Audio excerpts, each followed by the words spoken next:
Muy buenas tardes, mis queridos hermanos y amigos. Gracias por acompañarnos en esta transmisión especial de esta serie especial que hemos preparado para nuestros hermanos y hermanas en Chile y también en todos los lugares a donde hay personas que están conectadas. Nos agrada mucho que estén con nosotros. El título del estudio para el día de hoy es Adoración al estilo egipcio. Pero antes de entrar a nuestro estudio, queremos pedir la bendición del Señor. Así que les invito con reverencia a inclinar su rostro para orar. Padre Celestial, gracias te damos por el privilegio ahora de abrir el libro que tú revelaste e inspiraste por medio del Espíritu Santo. Pedimos tu compañía, danos corazones abiertos para escuchar tu voz y recibir tu palabra y cambiar nuestra conducta si es necesario. Te damos gracias porque podemos acercarnos a ti en oración y gracias por habernos escuchado, porque te lo pedimos en el nombre de Jesús. Amén. No cabe duda que el conflicto final en este mundo va a ser un conflicto que tiene que ver con la adoración, con la forma en que adoramos a Dios, el día en que adoramos a Dios. Quiero comenzar leyendo Apocalipsis 14, 6 y 7 y luego los versículos 9 al 11. Los versículos 6 y 7 contienen el mensaje del primer ángel, mientras que los versículos del 9 al 11 contienen el mensaje del tercer ángel. Estos son los últimos mensajes de Dios al mundo. Dice en Apocalipsis 14, 6, vi volar por en medio del cielo a otro ángel que tenía el evangelio eterno para predicarlo a los moradores de la tierra, a toda nación, tribu, lengua y pueblo, diciendo a gran voz, temed a Dios y dadle gloria, porque la hora de su juicio ha llegado, y ahora escuchen esto, y adorad a aquel que hizo el cielo y la tierra, el mar y las fuentes de las aguas. Así que el primer ángel insta a todos los seres humanos a adorar al Creador. Pero hay un rival que quiere también nuestra adoración. Quiere que adoremos a su estilo y en su día. Se llama la bestia en el libro de Apocalipsis y tiene su marca, la marca de la bestia.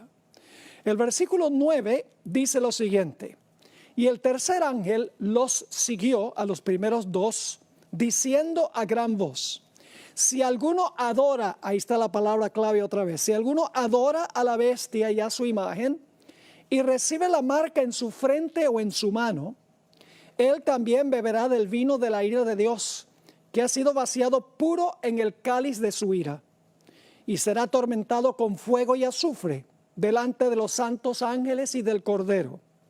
Y el humo de su tormento sube por los siglos de los siglos. Y no tienen reposo día ni noche. Aquí viene la palabra clave otra vez. Los que adoran a la bestia y a su imagen, ni nadie que reciba la marca de su nombre. Dos personajes están buscando nuestra adoración al final de la historia. Dios, el creador, por un lado, y el impostor, la bestia, por el otro lado. Ambos reclaman la adoración de los seres humanos. Ahora, esta tarde vamos a estudiar una triste historia. Vamos a repasar esa historia de los eventos que ocurrieron con el pueblo de Israel. Pero primero quiero comenzar leyendo 1 Corintios 10 y el versículo 11. Porque este versículo nos dice que los eventos que ocurrieron con Israel van a suceder también en los últimos días con el pueblo profeso de Dios. Dice allí en 1 Corintios 10 y el versículo 11, después de relatar varias experiencias de la historia de Israel, lo siguiente: y estas cosas les acontecieron como ejemplo, y están escritas para amonestarnos a nosotros, dice el apóstol Pablo, a quienes han alcanzado los fines de los siglos. La historia de Israel nos enseña grandes lecciones a la iglesia cristiana, los que van a vivir a los fines de los siglos. Así que vamos a mirar rápidamente la trayectoria de la historia de Israel, porque lo que pasó con Israel, literalmente, con el Israel literal, representa lo que sucede con el pueblo espiritual de Dios, con el Israel espiritual, con la iglesia cristiana. En el caso de Israel, Egipto representa el mundo. Canaán, hacia donde marcha el pueblo, representa el destino celestial, representa el reino venidero, el reino eterno. La experiencia de Israel es un microcosmo de la experiencia de la iglesia. Ustedes recuerdan que el pueblo de Israel estaba en servidumbre. Igualmente, los que pertenecen ahora en la iglesia, antes de conocer a Cristo, estaban en servidumbre espiritual al pecado. En su desesperación, el pueblo de Israel clamó a Dios para que los librara. De la misma manera, los que estábamos fuera de Cristo, clamamos a Cristo para que nos librara del pecado.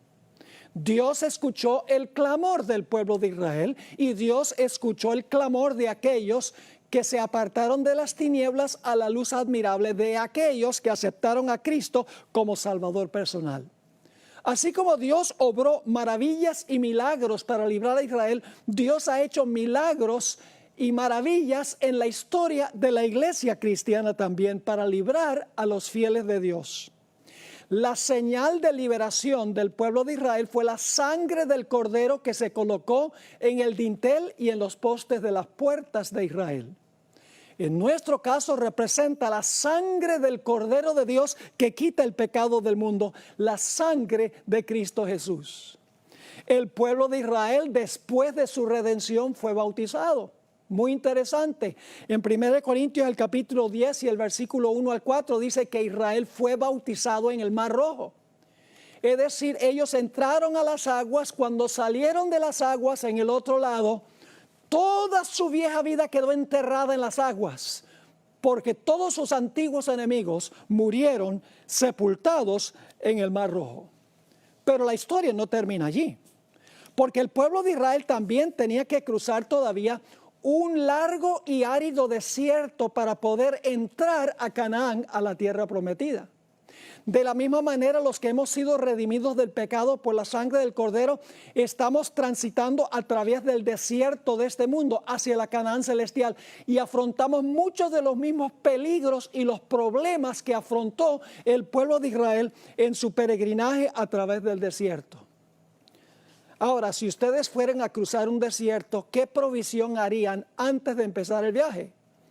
Yo creo que las dos cosas más indispensables serían agua y comida. Porque ¿cómo uno va a cruzar un desierto sin agua y sin comida? Pues fíjense, después que el pueblo de Israel salió de Egipto, Dios los redimió, fueron bautizados en el Mar Rojo, dejaron sepultada toda su vida antigua, resucitaron, por así decirlo, a novedad de vida. Entonces, en Éxodo el capítulo 16, Dios les dio maná, que para la iglesia representa la palabra de Dios. Y luego en el capítulo 17, Dios les dio agua de la roca, que representa el agua de la roca, el Espíritu Santo, según Juan 4, 13 y 14 y Juan 7, 37 al 39. Es decir, para cruzar este desierto de la vida, nosotros necesitamos el alimento de la palabra y necesitamos la conducción del Espíritu Santo. Y luego Dios llevó al pueblo de Israel, el pueblo redimido de Israel, al monte Sinaí. Dios quería hacer un pacto con ellos. Dios los había librado gratuitamente. Ellos no hicieron nada para librarse, no tuvieron que pelear, no tuvieron que hacer nada, sino clamar a Dios. Y por la sangre del Cordero fueron librados. Pero ahora Dios les dice a ellos, yo los libré. Y ahora quiero que ustedes formen un pacto conmigo, un pacto de obediencia y lealtad. Porque antes ustedes eran de Faraón, ahora ustedes son míos. Vamos a leer Éxodo 19 y el versículo 3 al 6. Y Moisés subió a Dios Y Jehová lo llamó desde el monte diciendo: así dirás a la casa de Jacob y anunciarás a los hijos de Israel: vosotros visteis lo que hice a los egipcios, y cómo os tomé sobre alas de águilas y os he traído a mí. Ahora fíjense, Dios dice: yo los redimí a ustedes. Ustedes vieron las maravillas que yo hice para librarlos a ustedes, como Cristo ha librado a los que están en la iglesia de la servidumbre al pecado. Y luego Dios dice en el versículo 5, ahora pues, sí, es el sí condicional, si dieres oído a mi voz y guardareis mi pacto, vosotros seréis mi especial tesoro sobre todos los pueblos, porque mía es toda la tierra. Y vosotros me seréis un reino de sacerdotes y gente santa. Estas son las palabras que dirás a los hijos de Israel. Dios dice: yo quiero que este pueblo haga un pacto conmigo, un pacto de oír mi voz y de guardar mi pacto. Así que ahora Moisés le entrega el mensaje de Dios al pueblo de Israel. Noten Éxodo 19, 7 y 8. Entonces vino Moisés y llamó a los ancianos del pueblo y expuso en presencia de ellos todas estas palabras que Jehová le había mandado. ¿Y cómo respondió el pueblo? Versículo 8. Y todo el pueblo respondió a una y dijeron: todo lo que Jehová ha dicho, haremos. Dios hizo la oferta, el pueblo dice: aceptamos la oferta. Y ahora Moisés le lleva las palabras a Dios del pueblo. Dice en Éxodo 19 y el versículo 8: y todo el pueblo respondió a una y dijeron: todo lo que Jehová ha dicho haremos. Y ahora escuchen bien. Y Moisés refirió a Jehová las palabras del pueblo. Es decir, el pacto ahora estaba completo. Dios había ofrecido el pacto a condición de oír su voz y guardar su pacto. Y el pueblo había dicho: aceptamos eso, aceptamos oír tu voz y aceptamos obedecerte. En realidad el pacto en el Sinaí fue un pacto matrimonial entre Dios e Israel. Por eso es que en el Antiguo Testamento Dios constantemente acusó a Israel de portarse como ramera y de fornicar con otras naciones, porque ellos debían tener solo a Dios como su esposo. Noten lo que dice Jeremías 31, 32, a donde dice que ese pacto fue un pacto matrimonial. Dice allí Dios, refiriéndose a lo que ocurrió en el monte Sinaí: no como el pacto que hice con sus padres, el día que tomé su mano para sacarlos de la tierra de Egipto, porque ellos invalidaron mi pacto, que fue lo que Israel hizo. Dios dice: ellos invalidaron mi pacto, aunque fui yo un marido para ellos, dice Jehová. Es decir, fue un pacto matrimonial. Ahora yo les pregunto, ¿un pacto tiene condiciones? ¿Un matrimonio tiene condiciones? ¿Hay estatutos y reglamentos en el matrimonio? Sí. Uno de los reglamentos principales es que uno no puede tener otras mujeres como amantes, otros hombres como amantes. Se conserva uno solo para la persona con quien uno se casó.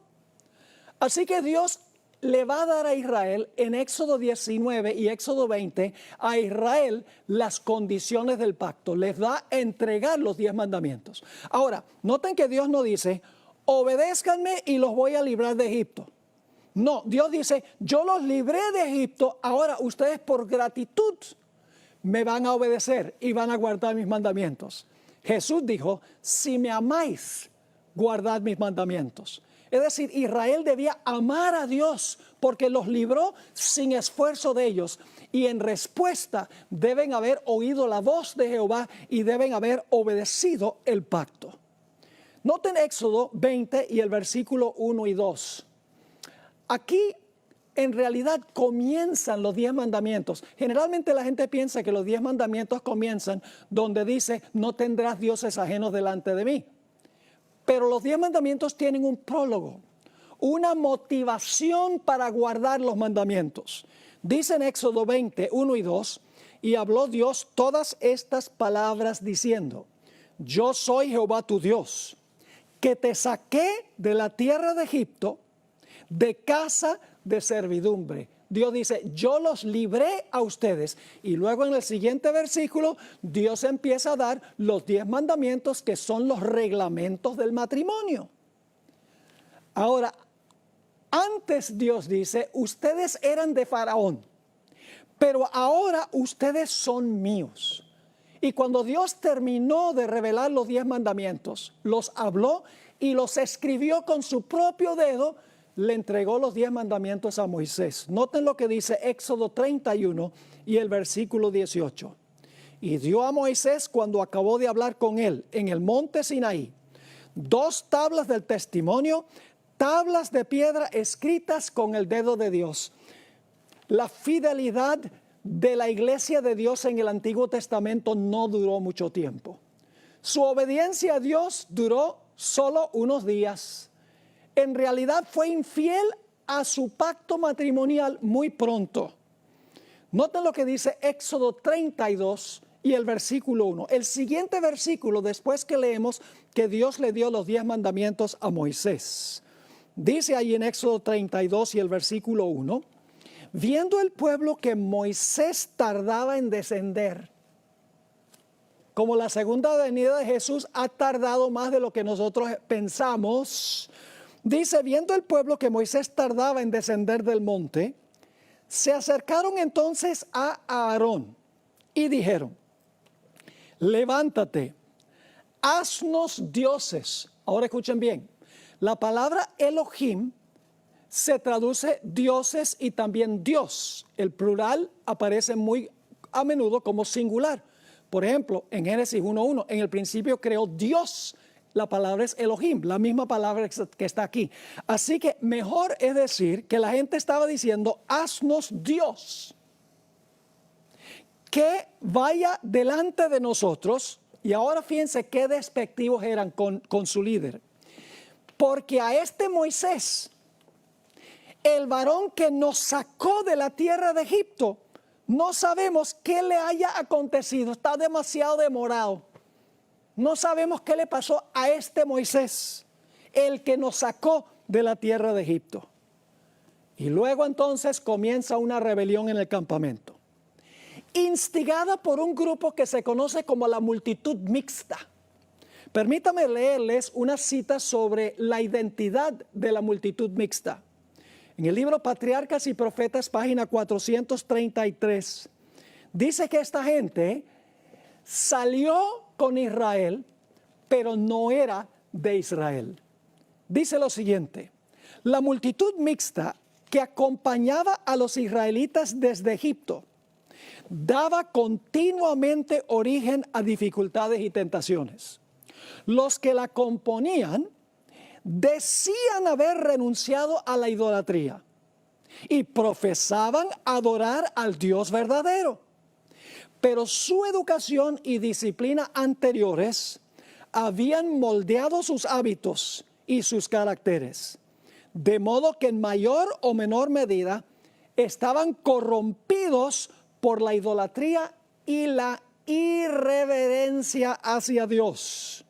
Ellos eran los que más a menudo suscitaban contiendas, eran los primeros en quejarse y corrompían el campamento con sus prácticas idólatras y sus murmuraciones contra Dios. Qué tremenda descripción de los instigadores de la rebelión. Salieron con Israel, pero su corazón no estaba con Israel. Eran idólatras, como dice aquí. Habían tenido una educación y disciplina en el politeísmo. No tenían reverencia para con Dios. Noten lo que dice Éxodo 32 y el versículo 2 y 3. Ahora el líder Aarón escucha lo que ellos quieren, que se haga un Dios que ellos quieren representar a Jehová, Dios, con lo que va a hacer Aarón. Y Aarón accede. Dice en el versículo 2 del capítulo 32, y Aarón les dijo, apartad los zarcillos de oro que están en las orejas de vuestras mujeres y de vuestros hijos y de vuestras hijas y traédmelos. Entonces todo el pueblo apartó los zarcillos de oro que tenían en sus orejas y los trajeron a Aarón. Ahora escúcheme bien, no trajeron todos los que tenían. Vamos a ver al final de la historia que le quedaron muchos zarcillos y muchos collares, pero trajeron algo para que se fundieran para hacer el becerro de oro. Noten el versículo 4. Hablando de Aarón, dice, y él los tomó de las manos de ellos y le dio forma con buril e hizo de ello un becerro de fundición. Entonces dijeron, Israel, estos son tus dioses. Ahora dice dioses, pero una mejor traducción es, este es tu Dios que te sacó de la tierra de Egipto. Elena White hizo un comentario muy interesante en la Review and Herald, septiembre 6 de 1906, sobre este versículo donde dice, estos son tus dioses que te sacaron. La hermana White identificó que ellos lo que querían era representar a Dios con el becerro, no dioses paganos, el Dios de Israel. Dice la cita así, el resultado de su murmuración e incredulidad fue que Aarón les hizo un becerro de oro, ahora escuchen bien, para representar a Dios. Esa palabra Dios tiene mayúscula inicial. Ellos no querían que ese becerro representara a los dioses de Egipto, sino a Jehová, el Dios verdadero. Sigue escribiendo, él proclamó que este ídolo era Dios. Aarón dijo que el ídolo era Dios, no dioses, Dios. Y la hermana White nuevamente pone la palabra Dios con mayúscula inicial. Y luego dice, y así se suscitó gran entusiasmo sobre este falso Dios. Y ahí la palabra Dios está con minúscula. Es decir, ellos querían que se hiciera un becerro de oro para representar a Dios, no dioses, sino el verdadero Dios. Noten lo que dice el versículo 5 y 6. Ahora ellos van a celebrar un culto. Algunos creen que lo que hicieron al pie del Sinaí, la fiesta que tuvieron, fue una fiesta secular. No. Fue un culto de adoración que le estaban ofreciendo a Dios.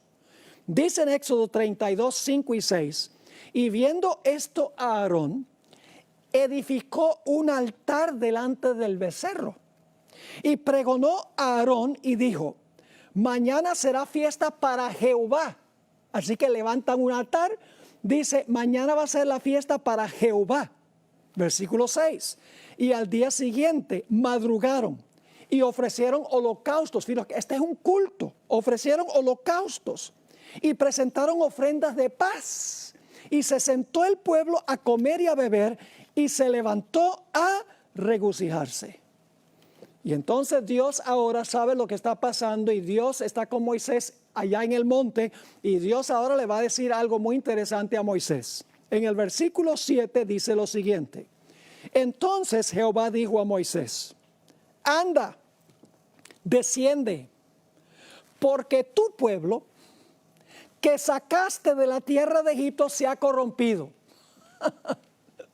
La gente había dicho, ¿dónde está este Moisés? El que nos sacó de la tierra de Egipto. Ahora Dios escuchó eso y dice, mira, lo que está haciendo tu pueblo, que tú sacaste de Egipto. Mis hermanos y hermanas, el pacto quedó anulado allí en el monte Sinaí. Voy a leerles varias citas del libro Patriarcas y Profetas. En la página 328, la hermana White escribió, el pacto de Dios con su pueblo había sido anulado. En otra cita, página 329, ella escribió, Dios había dado a entender que rechazaba a su pueblo. La palabra en inglés no es rechazada, es la palabra disowned, que significa, este pueblo ya no es mío. En la página 329 ella dice, los pecados de Israel ya les habían hecho perder el favor de Dios y la justicia exigía su destrucción. Y en la página 334 dice, los israelitas eran culpables de haber traicionado a un rey que los había colmado de beneficios y cuya autoridad se habían comprometido voluntariamente a obedecer. Ahora Moisés va a interceder por el pueblo. Dios le ha dicho, el pueblo que tú sacaste de Egipto se ha prostituido. Y ahora Moisés va a hablar con Dios y fíjense lo que le va a decir en Éxodo, el capítulo 32 y el versículo 11. Entonces Moisés oró en presencia de Jehová su Dios y dijo: oh Jehová, ¿por qué se encenderá tu furor contra tu pueblo que tú sacaste de la tierra de Egipto con gran poder y con mano fuerte? Moisés estaba diciendo: no me eches este muerto a mí. Tú fuiste el que sacaste a este pueblo de Egipto. Tú fuiste el que libraste a esa gente de Egipto. Ahora noten lo que dice el versículo 15 y 16. Ahora Moisés sabe lo que está pasando al pie del monte. Él está intercediendo por el pueblo que se ha prostituido, que ha quebrantado el pacto de Dios. El pacto ahora no aplica porque han roto su voto matrimonial con Dios. Y en Éxodo 32, 15 y 16 dice: y volvió Moisés y descendió del monte, trayendo en su mano las 2 tablas del testimonio. Las tablas escritas por ambos lados, de uno y otro lado estaban escritas. Y las tablas eran obra de Dios y la escritura era escritura de Dios grabada sobre las tablas. Así que Moisés está descendiendo del monte y de repente él oye en el campamento como una revolución que se está realizando. Es el culto que la gente está celebrando ahí al pie del monte, en honor a Dios, según ellos. En Éxodo 32, 17 al 19 dice: cuando oyó Josué el clamor del pueblo que gritaba, dijo a Moisés: alarido de pelea hay en el campamento, es decir, en el campamento hay una guerra. Y él respondió, Moisés le dijo: no es voz de alaridos de fuertes, ni voz de alaridos de débiles, voz de cantar oigo yo. La gente estaba cantando. ¿Qué clase de música? Ya lo vamos a ver. Y aconteció que cuando él llegó al campamento y vio el becerro y las danzas, estaban cantando y bailando en el culto. Dice: ardió la ira de Moisés y arrojó las tablas de sus manos y las quebró al pie del monte. De esa manera estaba indicando de que el pacto había sido roto y quebrado. En Patriarcas y Profetas, página 331, la sierva del Señor escribió: al acercarse al campamento, vieron al pueblo que gritaba y bailaba alrededor de su ídolo. Era una escena de libertinaje pagano, una imitación de las fiestas idólatras de Egipto. Y ahora escuchen esto: pero cuán distinta era del solemne y reverente culto a Dios. ¿Cómo es el culto que Dios acepta? Un culto solemne y ¿qué? Reverente, según dice aquí. Así que Moisés ahora se llena de ira santa. Todo lo que Dios había hecho por ellos. Y dice en Éxodo 32 y el versículo 19 y 20: y aconteció que cuando él llegó al campamento y vio el becerro y las danzas, ardió la ira de Moisés y arrojó las tablas de sus manos y las quebró al pie del monte.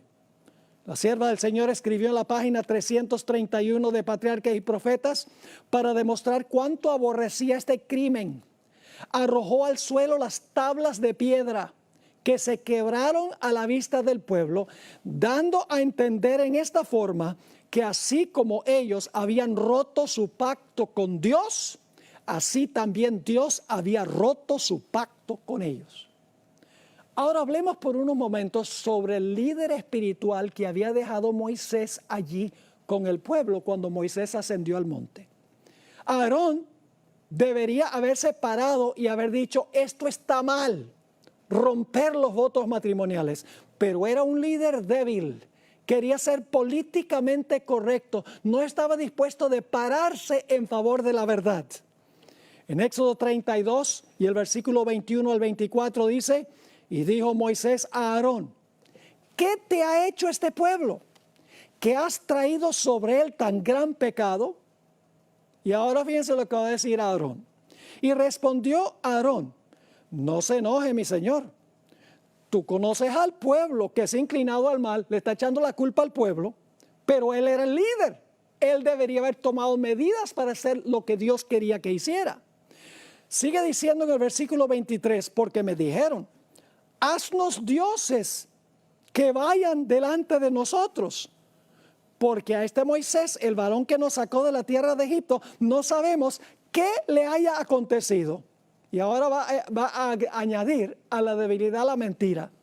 Y yo le respondí, ¿quién tiene oro? Apartadlo.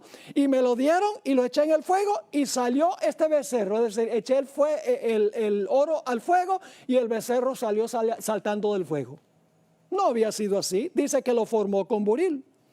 Quiero leerles ahora unas citas del Espíritu Profecía sobre el carácter de Aarón.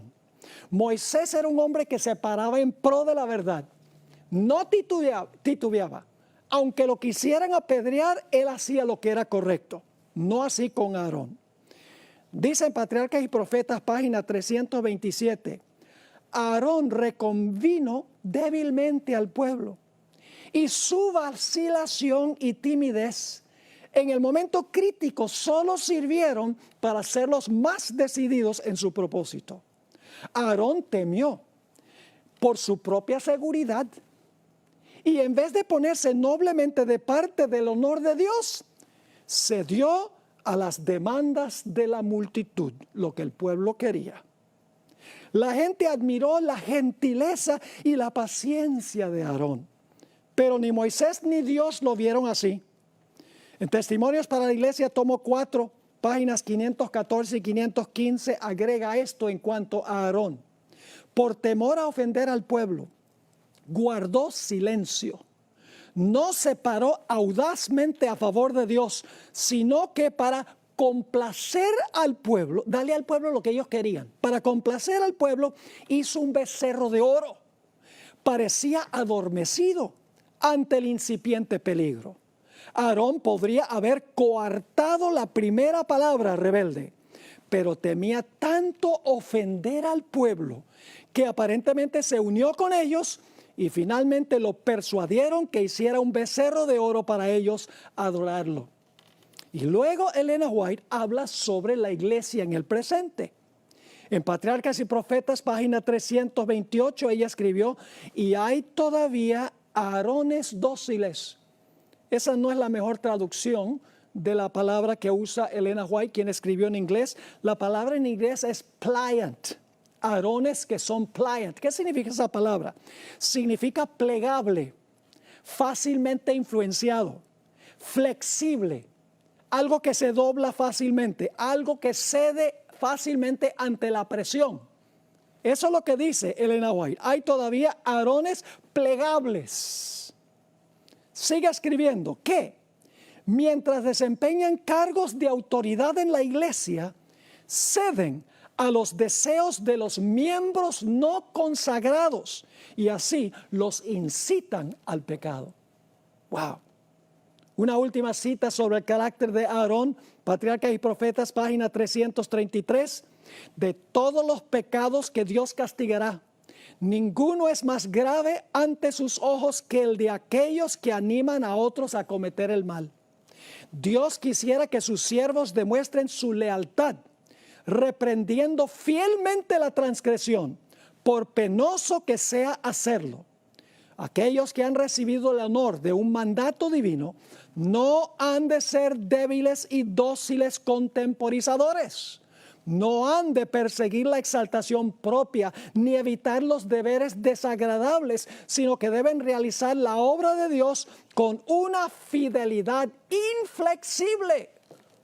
Esa es la clase de líder que Dios está buscando. No el líder que se deja llevar por la corriente de lo que la gente quiere. Elena White nos dice que inclusive algunos que se pararon en favor de la verdad perdieron sus vidas. Patriarcas y Profetas, página 327. Algunos permanecieron fieles a su pacto con Dios, pero la mayor parte del pueblo, no la minoría, la mayoría, se unió a la apostasía.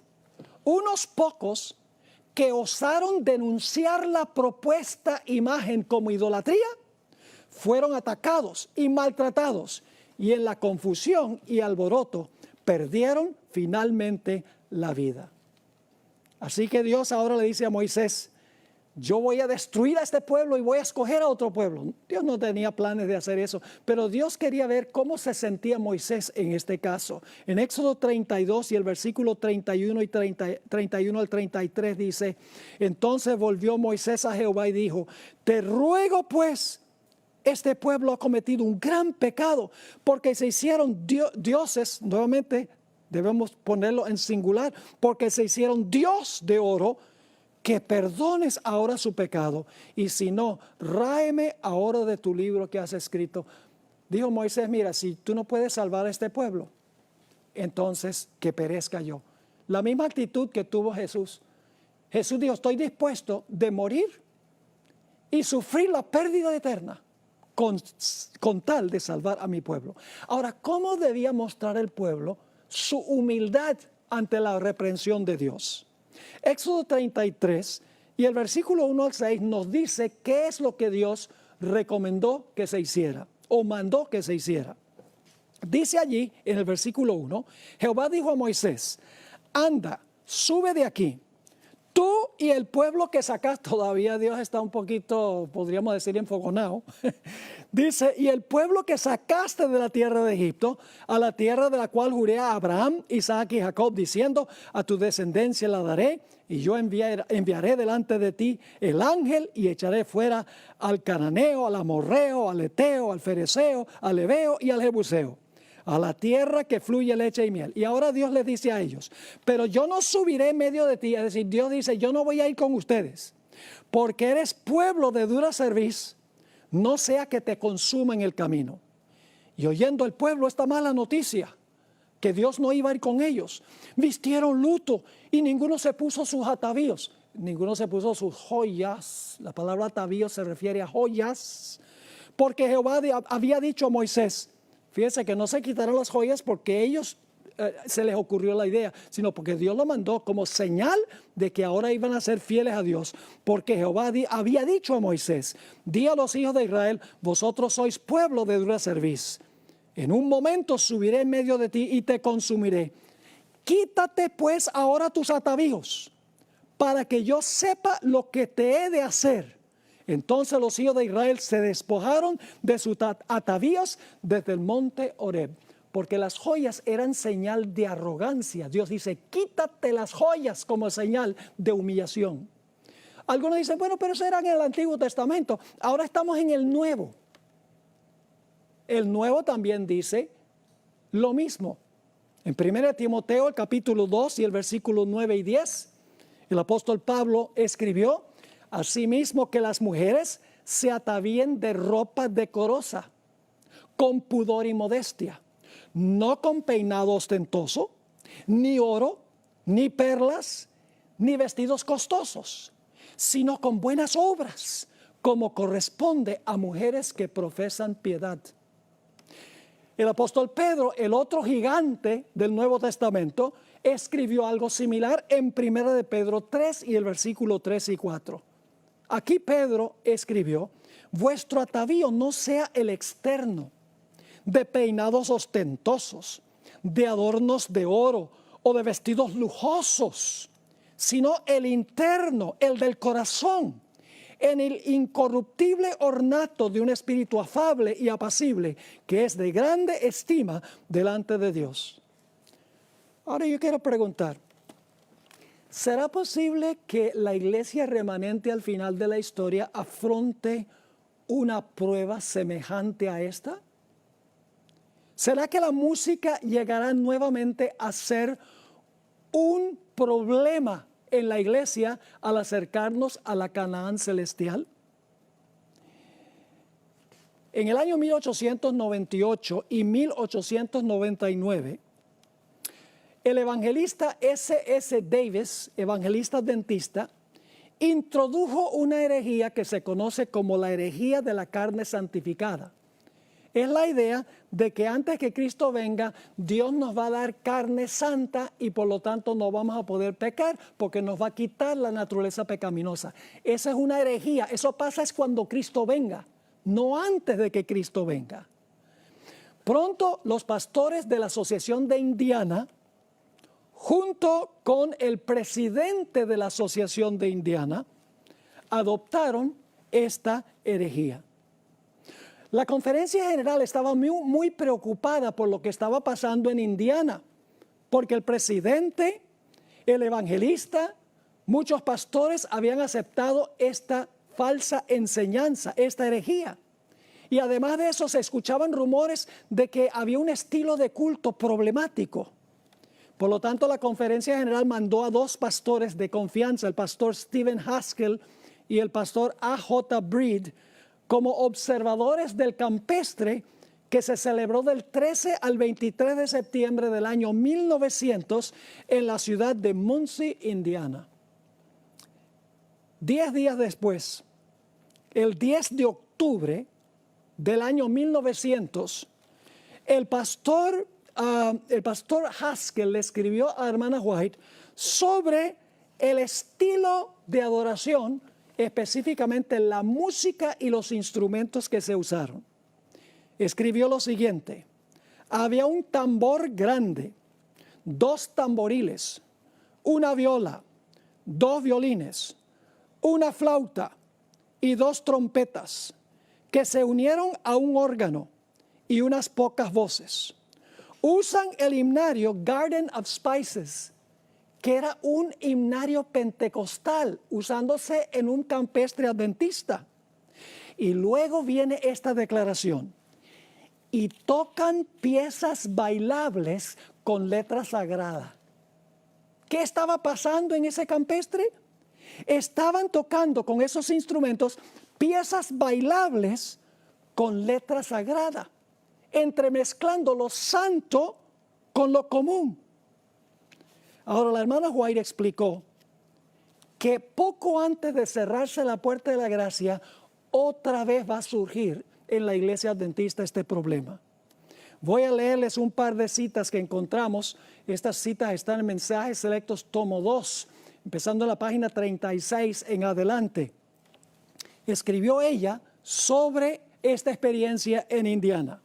No resumiré toda la historia porque es demasiado penosa. Pero en enero pasado el Señor me mostró que en nuestras reuniones de reavivamiento se introducirían teorías y métodos erróneos y que se repetiría la historia pasada.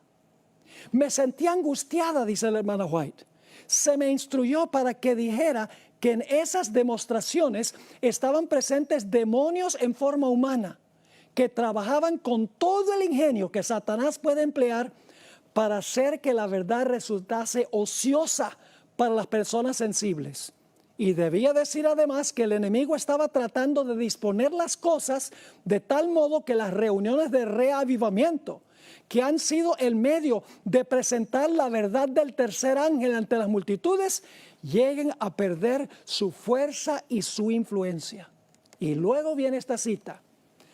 La hermana White está escribiendo al pastor Haskell en respuesta a la carta que él envió sobre lo que había visto en ese campestre. Dice la hermana White: esas mismas cosas que habéis explicado que ocurrían en Indiana, el Señor me ha mostrado que volverían a ocurrir justamente antes de la terminación del tiempo de gracia. En la iglesia se manifestará toda clase de cosas extrañas.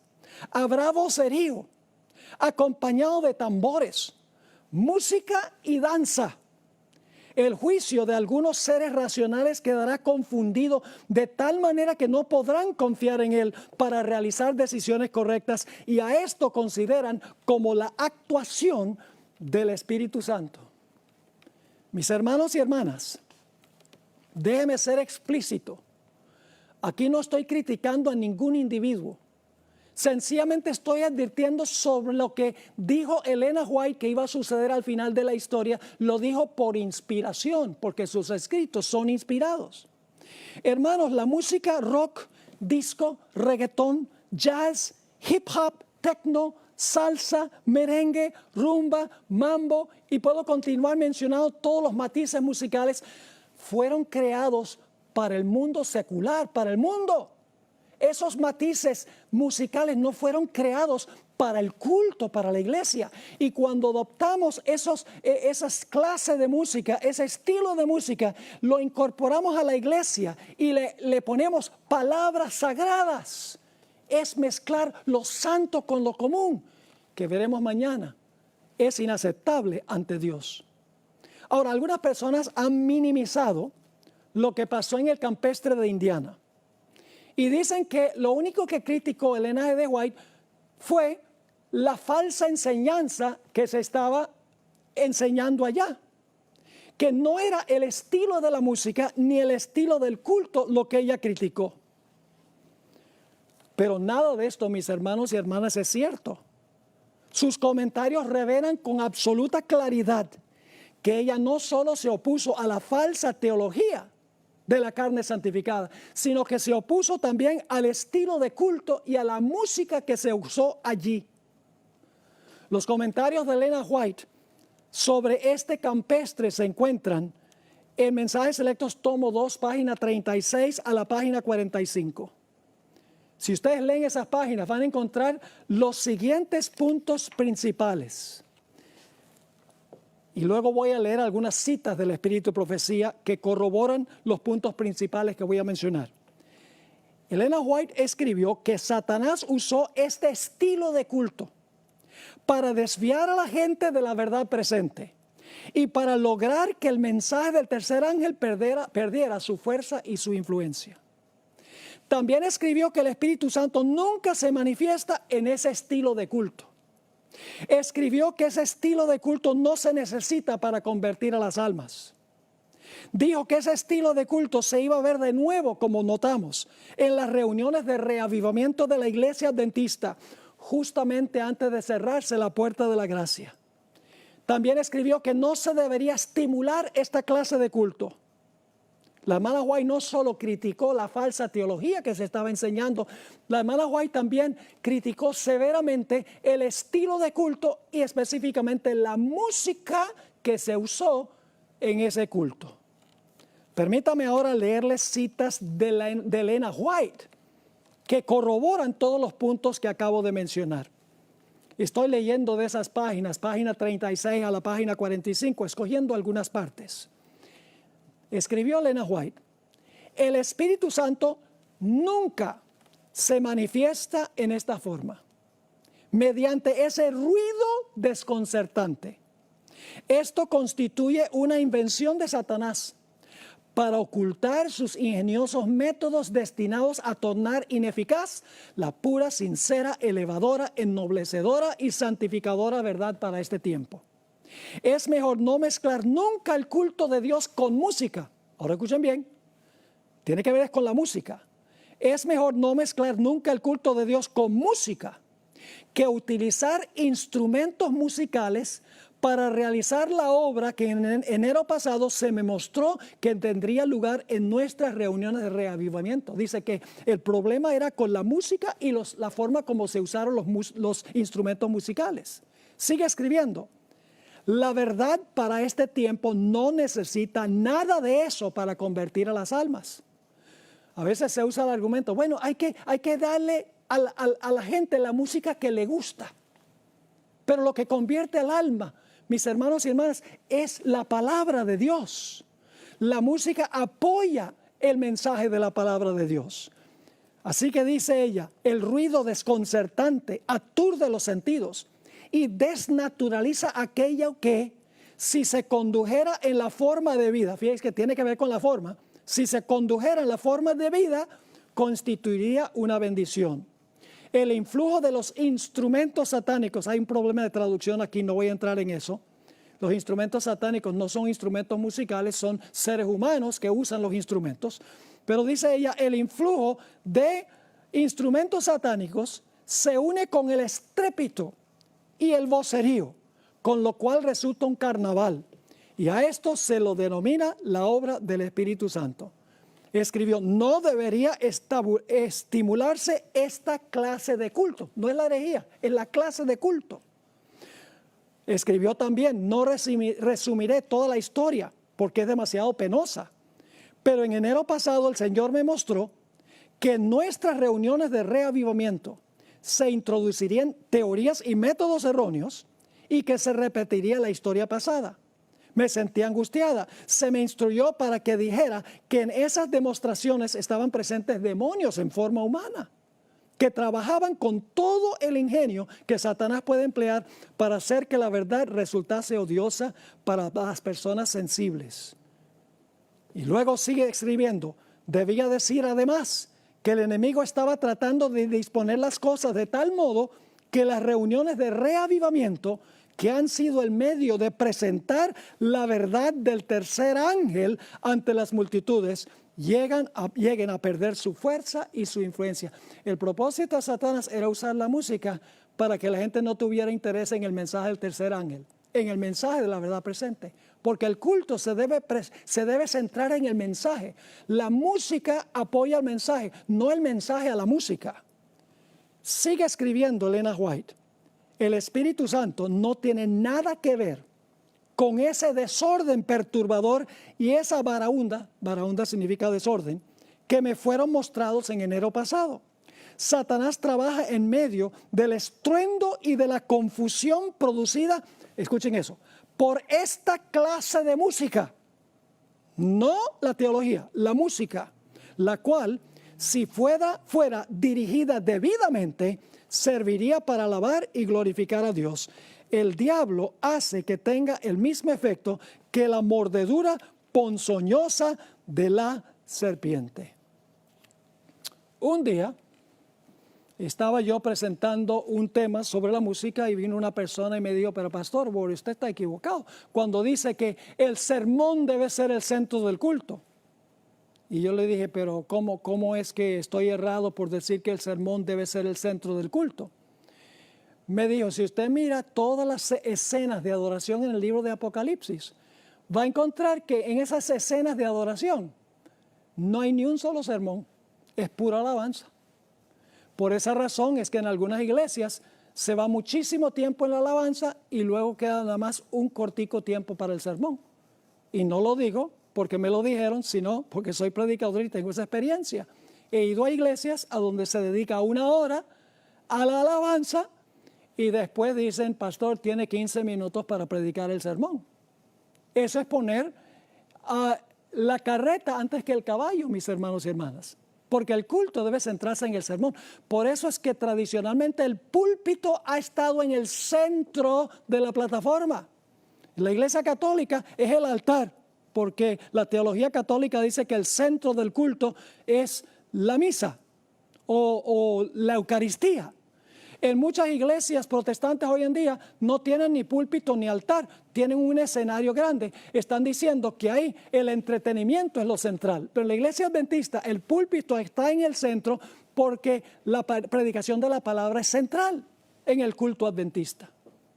Y entonces yo le miré y le dije, sí hay sermón. Me dijo, muéstramelo. Yo no veo ningún sermón.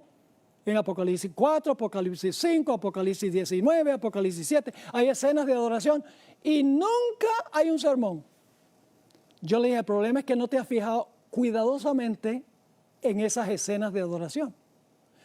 Le dije, ¿tú has visto por qué están cantando esos grupos en los diferentes capítulos? Me dijo, no, sencillamente están cantando. Yo le dije, no están sencillamente cantando. El himno está acorde con un evento que acaba de ocurrir. Y luego le mencioné, cuando Cristo nació, los ángeles cantaron un himno. Claro que cantaron un himno. ¿Cantaron un himno en honor de Cristo quien murió en la cruz? No. Gloria a Dios en las alturas y en la tierra paz, buena voluntad para con los hombres, porque había nacido el Mesías. El himno estaba acorde con el evento. Cuando Cristo murió sobre la cruz, en Apocalipsis 12, 10 al 12, los ángeles celestiales elevaron una canción y dijeron, ha sido echado fuera el acusador de los hermanos. En Apocalipsis 4, cuando Jesús estaba por ascender al cielo y el Padre estaba sentado solo en el trono antes que llegara Jesús, los seres celestiales están cantando un himno en honor al Creador que está sentado en el trono. En Apocalipsis 5, cuando el Señor Jesucristo llega al cielo ante su Padre, para preguntarle si su sacrificio ha sido suficiente, los seres celestiales irrumpen en un himno en honor al Cordero de Dios que acaba de regresar del campo de batalla vivo. Cuando Cristo toma el reino, según Apocalipsis 11, 15 y 16, se canta un himno describiendo que ahora Cristo y el Padre han tomado el reino. Cuando el pueblo de Dios gana la victoria sobre la bestia y su imagen, según Apocalipsis 15, 3 y 4, están cantando un himno en cuanto a la victoria que han ganado sobre la bestia y su imagen. Cuando la ramera es juzgada, lo mismo, Apocalipsis 19, 1 y 2. Inclusive cuando Dios haga cielos nuevos y tierra nueva, se cantará un himno alabando al Dios que creó cielos nuevos y tierra nueva. Entonces, ¿qué estoy diciendo? El sermón es el evento que precede al himno.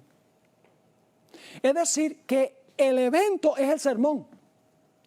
Y la música que acompaña al evento lo que hace es recordarle a la gente y darle la oportunidad de alabar por lo que ha ocurrido en el evento histórico. La única diferencia es que ahora nosotros lo que hacemos es predicar de la Biblia el evento histórico y la música de la iglesia debe concordar con lo que el sermón tiene, lo que el pastor ha predicado. Es decir, la música apoya el evento en la Biblia, la música apoya el sermón en el caso de nosotros hoy en día. Así que, mis queridos hermanos y amigos, el centro del culto de adoración es la predicación de la palabra de Dios. Déjenme darles un último ejemplo, porque ya el tiempo prácticamente se ha ido. El pueblo de Israel en Éxodo capítulo 15 cantó lo que se conoce como el Cántico de Moisés. ¿Cuál fue el tema central del himno? El tema central del himno fue, acababan de cruzar el Mar Rojo. Iban a perecer a manos de los egipcios. Pero los egipcios fueron sepultados en las aguas y salió el pueblo de Israel en el otro lado del mar, libres de su servidumbre. Todo el himno que ellos cantaron lo que hace es traer a la atención la gloria a Dios por el evento que acaba de pasar. Es decir, el himno apoyó el evento. Así como el sermón presenta el evento hoy en día, aunque ya ocurrió en el pasado, y entonces la música que se canta es apoyo para el evento histórico sobre el cual se está predicando. Mis hermanos y hermanas, la Biblia y el espíritu de profecía son claros. El culto a Dios no se parece al culto que le ofrecen los personajes seculares